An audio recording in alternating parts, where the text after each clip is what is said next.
जय श्री राम। शंखनाद में आपका स्वागत है। लुटियंस जोन पर कांग्रेस का कब्जा अब खत्म किया जा रहा है।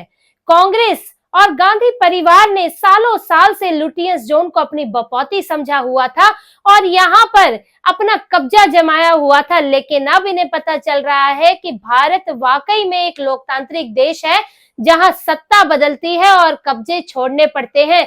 और देखिए, कब्जा सत्ता का नहीं है, ये कब्जा है लुटियंस जोन में बने बड़े बड़े बंगलों पर, जिन बंगलों पर या तो गांधी परिवार वहां पर रह रहा है या फिर कांग्रेस के मुख्यालय बना बनाकर बड़े बड़े बंगले जो है हड़पे गए हैं, जहां कांग्रेस का मेन मुख्यालय है, कहीं कांग्रेस यूथ कांग्रेस का ऑफिस है, कहीं इनके सेवा दल का ऑफिस है, कहीं किसी ऐसे व्यक्ति को दिया गया है जो सोनिया गांधी के करीबी है।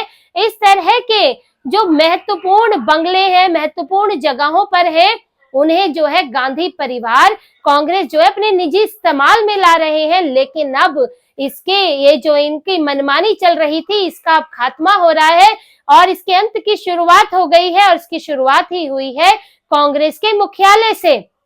एआईसीसी का दफ्तर जो 24 अकबर रोड पर था, अब उस पर ताला जड़ने वाला है और कांग्रेस को नए दफ्तर में शिफ्ट होना है और वो 15 तारीख के बाद अपने नए दफ्तर में शिफ्ट हो जाएगी। और उसे 24 अकबर रोड पर जो कांग्रेस जमी हुई थी 50 सालों से, 5 दशकों से, लगभग 5 दशकों से, 50 सालों से कांग्रेस ने वहां पर दफ्तर बना के रखा था और नोटिस पर नोटिस जा रहे थे कि ये दफ्तर खाली करें, इस पर आप जो है, आपको ये अलॉटेड नहीं है, आपका यहाँ पर ओवर स्टे हो गया है। लेकिन कांग्रेस जो है बेशर्म बनी हुई वहां पर बैठे हुए थे और दफ्तर इन्होंने हड़प कर रखा था। इन्हें अटल बिहारी वाजपेयी की सरकार से लेकर यहाँ पीएम मोदी की सरकार तक इन्हें जो है नोटिस जारी हुए हैं, लेकिन इन्होंने बंगला अब खाली किया है जब सरकार मानने को तैयार नहीं, इनके सारे पैतरे फेल हो गए और इन्हें अंत में, क्योंकि पीएम मोदी की सरकार है तो अब तो नहीं चलेगा, गांधी परिवार है, लूट खसोट है, कुछ भी कर लो, जो बंगला आया मन आया, अच्छा ये बंगला अच्छा है इसमें ले लो, ये बंगला ज्यादा अच्छा है वो ले लो, अलॉटमेंट का कोई मतलब ही नहीं है, तो अब तो ये चलेगा नहीं। और इसीलिए इनका जो है दफ्तर अब बदलने वाला है। देखिए, जो लुटियंस जोन है वहां पर इस वक्त उस इलाके में जो पार्टी के मुख्यालय है उन्हें नई नई जमीन, नई जगह दी जा रही है, क्योंकि वो एक रेजिडेंशियल एरिया है। लुटियंस जोन पर उसके सुधार को लेकर, उस इलाके में जो निर्माण है उनको, और जो वहां पर इस वक्त भीड़ भाड़ रहती है उसे कम करने को लेकर अर्बन डेवलपमेंट मिनिस्ट्री जो है वो काम कर रही है। इसी के तहत पार्टी मुख्यालयों को वहां से हटाया जा रहा है, क्योंकि रेजिडेंशियल एरिया में उनकी वजह से बहुत भीड़ भाड़ हो जाती है और सुरक्षा का मसला भी होता है। इसीलिए बीजेपी का दफ्तर भी अशोका रोड से जो है दीनदयाल उपाध्याय मार्ग पर किया गया और कांग्रेस का को भी दफ्तर के लिए दीनदयाल उपाध्याय मार्ग की जमीन दी गई। हालांकि आपको उसका एड्रेस अलग लग रहा होगा, 9A कोटला रोड उसका एड्रेस है, उसकी कहानी है वो भी एक बताऊंगी कि दीनदयाल उपाध्याय कैसे इनको चिढ़ हुई और इन्होंने कोटला रोड बनाया।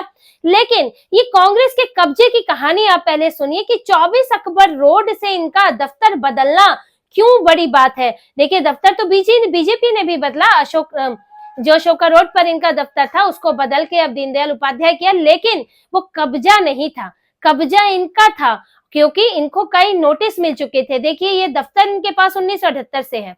1977 में इमरजेंसी के बाद इंदिरा गांधी की जब स्थिति खराब हुई, चुनाव हारी, कांग्रेस जो है वो 2 टुकड़ों में बट गई, विभाजित हो गई, तो फिर इंदिरा गांधी के पास ना घर बचा था ना दफ्तर बचा था। तब घर भी उन्हें अपने किसी नेता से मिला और ये दफ्तर भी उन्हें, उस वक्त थे लोकसभा सांसद थे गड्डम वेंकट स्वामी, जिनको ये बंगला जो है 24 अकबर रोड का बंगला जो है वो उन्हें अलॉट हुआ था सरकारी तौर पर।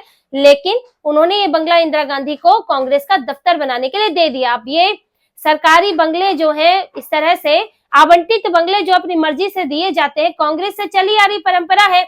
जैसे कि अभी अरविंद केजरीवाल ने किया, अशोक मित्तल का बंगला था, वो उनके राज्यसभा सांसद हैं तो उनके बंगले में खुद शिफ्ट हो गए। हरभजन सिंह का बंगला था, उसमें जो मनीष सिसोदिया शिफ्ट हो गए, और इस तरह से ये टिकट और ये सांसदों की सीट दी भी जाती है ताकि इसका फायदा मिल सके। एक तो सीट आपकी हो गई, दूसरा आपको ऐसे समय पर फायदा मिलता है कि सरकारी बंगले आपको फ्री में मिल जाते हैं।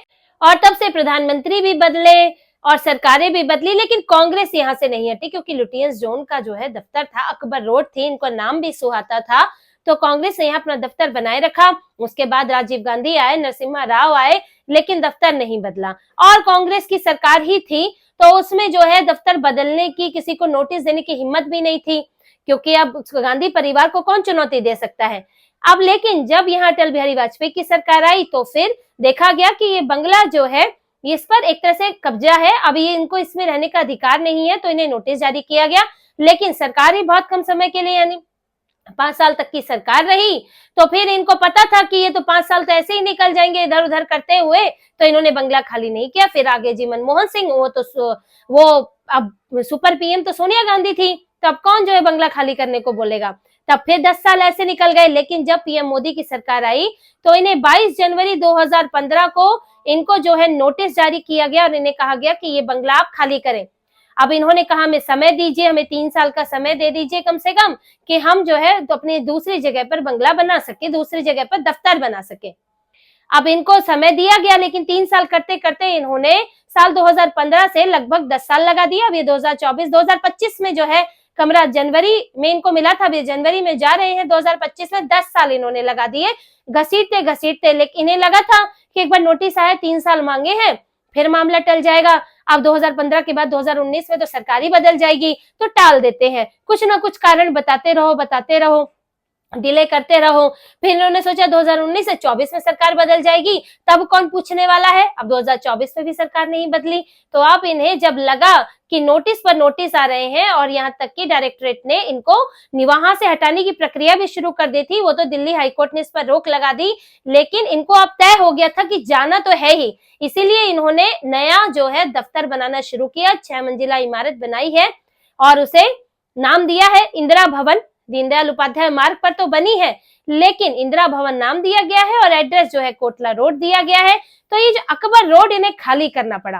अब ये पहुंचे हैं कोटला रोड, जो कि दीनदयाल उपाध्याय मार्ग है। लेकिन कांग्रेस ने क्या किया है, देखिए, इस बिल्डिंग के 2 गेट बनाए हैं। एक फ्रंट गेट जो दीनदयाल उपाध्याय मार्ग पर खुलता है, किसी भी बिल्डिंग में 2 गेट बनते हैं सेफ्टी के नजरिए से, और एक बैक डोर है। अब कोई भी फ्रंट गेट को ही मेन गेट बताता है, लेकिन कांग्रेस ने क्या किया, जो बैक डोर बनाया है, कोटला रोड जो पड़ता है अशोका रोड से, आप उस एरिया को देखेंगे तो एक तरफ दीनदयाल उपाध्याय और एक तरफ कोटला रोड, तो कोटला रोड बैक डोर इन्होंने बनाया, क्योंकि इन्हें अपना एड्रेस दीनदयाल उपाध्याय नहीं देना था। इनका एड्रेस हो जाता कांग्रेस मुख्यालय 9A दीनदयाल उपाध्याय मार्ग, तो इन्हें एड्रेस बनाना था 9A कोटला रोड, क्योंकि दीनदयाल उपाध्याय जो है वो बीजेपी के नेता रहे हैं, जनसंघ के अध्यक्ष रहे हैं, हिंदूवादी नेता हैं, आरएसएस से जुड़े रहे हैं। अब कांग्रेस को ये कैसे स्वीकार होगा।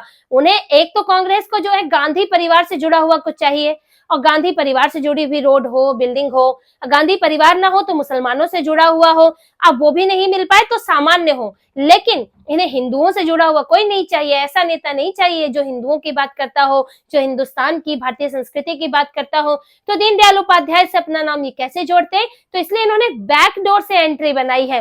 यही सब फेर बदल चालाकियां करने में कांग्रेस का जीवन गुजरा है, बेवकूफ मूर्ख बनाने में। दफ्तर दीनदयाल उपाध्याय है, लेकिन लोगों को मूर्ख बनाएंगे कि हमने तो कोटला रोड पे बनाया है।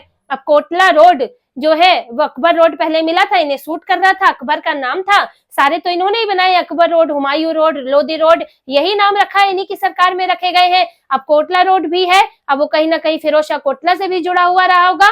तो ये कांग्रेस को ये नाम जो है कम से कम ये सूट कर रहा है कि कहीं ना कहीं जो है मुस्लिम नाम से भी जुड़ा हुआ है, इसलिए कांग्रेस ने बैक डोर खोला है, मेन गेट बैक डोर से बनाया है इस 6 मंजिला इमारत में। और इसका नाम देखिए, इसका नाम दिया है इंदिरा भवन, इंदिरा गांधी भवन नाम दिया है।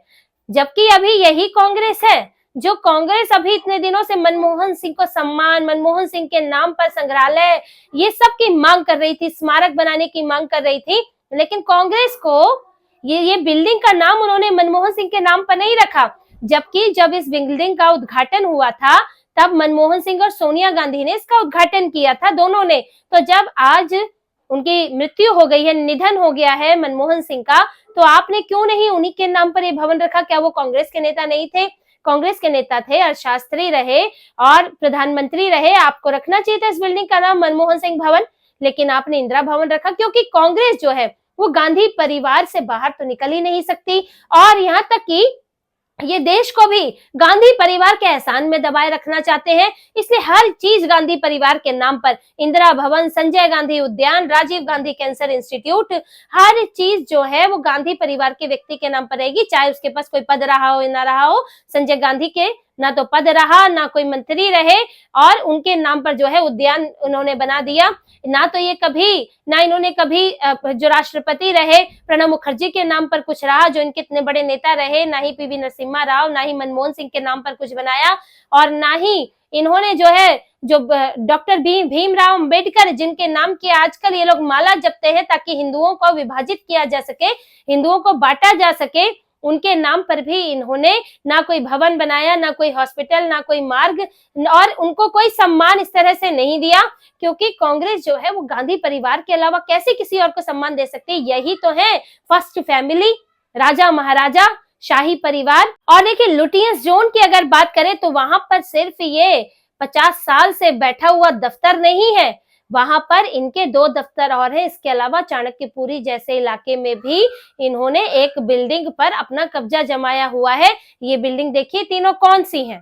26 अकबर रोड पर सेवा दल का इनका ऑफिस है, 5 रायसीना रोड पर यूथ कांग्रेस का ऑफिस है, और C11/109 चाणक्यपुरी में विंसेंट जॉर्ज को ये आवंटित किया गया था, और विंसेंट जॉर्ज जो है वो सोनिया गांधी के करीबी हैं।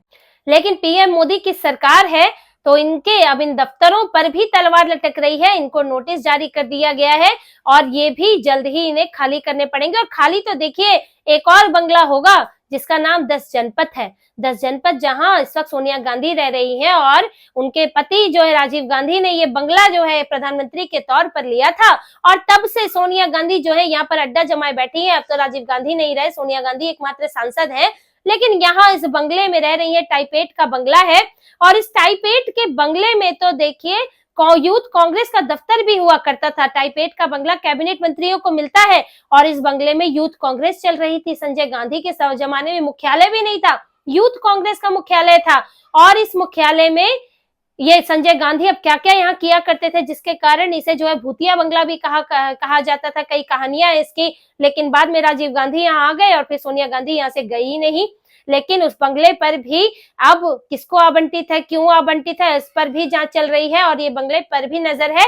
लेकिन इससे पहले इनके दफ्तर जाएंगे, और देखिए आपको मीडिया में बड़ा ही सुनाई देगा, कांग्रेस का नया दफ्तर बन रहा है, कांग्रेस जो है अपना मुख्यालय बदल रही है, लेकिन ये बन रही रहा है, इनको यहाँ से भगाया गया है। ये छोड़ने को तैयार नहीं थे, नोटिस पर नोटिस इनको दिए गए हैं, और इसीलिए इनको ये छोड़ना पड़ रहा है मजबूरी में, और ये वहां जा रहे हैं, क्योंकि अब तुष्टीकरण वाली सरकार नहीं है जो विपक्षी दलों का भी तुष्टीकरण करे कि सोनिया गांधी के परिवार को, गांधी परिवार को हाथ मत लगाओ, बड़ी बड़ी चीजों को हाथ मत लगाओ। तो ये ऐसी डरने वाली अब सरकार नहीं है, जो सही है वो सही है, और गलत है तो गलत है।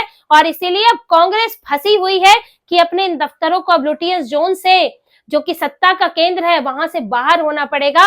अब इन्हें जो पहले इतने दिनों से सत्ता में नहीं थे, अब लुटियंस जोन के आसपास फटकने में भी अब इनको मौका नहीं मिलेगा, और धीरे धीरे जो है कांग्रेस जो है वो उसको ये वाकई दिखेगा कि अब लोकतांत्रिक देश है, और यहाँ पर इनके एक परिवार का कब्जा नहीं चलने वाला है। तो इसी तरह की और खबरें और विश्लेषण आपके लिए लाते रहेंगे। हमसे जुड़े रहिए, सब्सक्राइब कीजिए, कमेंट कीजिए। बहुत बहुत धन्यवाद। जय श्री राम।